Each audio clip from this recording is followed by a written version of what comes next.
Here's a question most people are too afraid to ask out loud. Why does leaving a toxic relationship hurt so much more than staying in it? You would think walking away from something painful would bring relief, that once you finally leave, the tears would stop, the anxiety would fade, and you'd feel free. But instead, your chest feels heavier. The silence gets louder. Start to miss the same person who made you question your worth.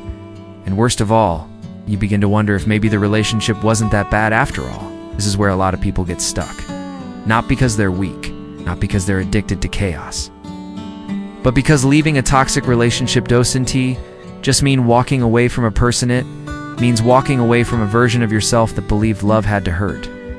Let's be honest, in the US, we romanticize struggle in relationships. Grow up watching stories where love is supposed to be dramatic, chaotic, passionate, and painful.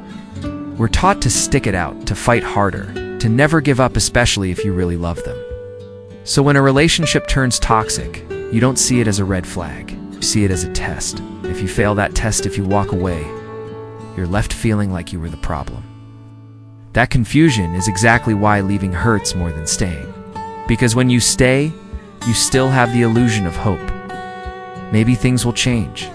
Maybe they'll finally see your worth. Maybe if you just love them enough, they'll become the person you need. That hope becomes a drug. And leaving means cutting yourself off from that drug, even when you're still emotionally hooked. But here's the truth. A toxic relationship doesn't just break your heart, it rewires your brain. It trains you to live on high alert, to question your memory, to crave apologies that never come. And worst of all, it teaches you that your needs are too much, and that love should feel like constantly proving yourself to someone who keeps moving the goalpost. So when you leave, you're not just walking away from the relationship, you're walking away from the emotional addiction. And like any addiction, withdrawal is real. Silence becomes unbearable. The absence feels louder than the chaos. You start to grieve, not just the person, but the fantasy of who they could have been. That's why it hurts so damn much. But here's the thing you need to remember. Pain doesn't always mean you redoing something wrong.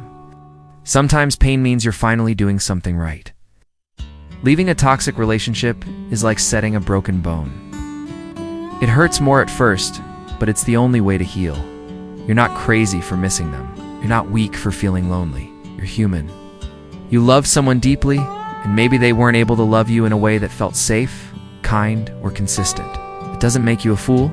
It makes you brave, because you loved with your whole heart, and now you're doing the harder thing. You're choosing you. Here's a tip. If you're in that space right now, surround yourself with truth, not just comfort. Block their number if you have to.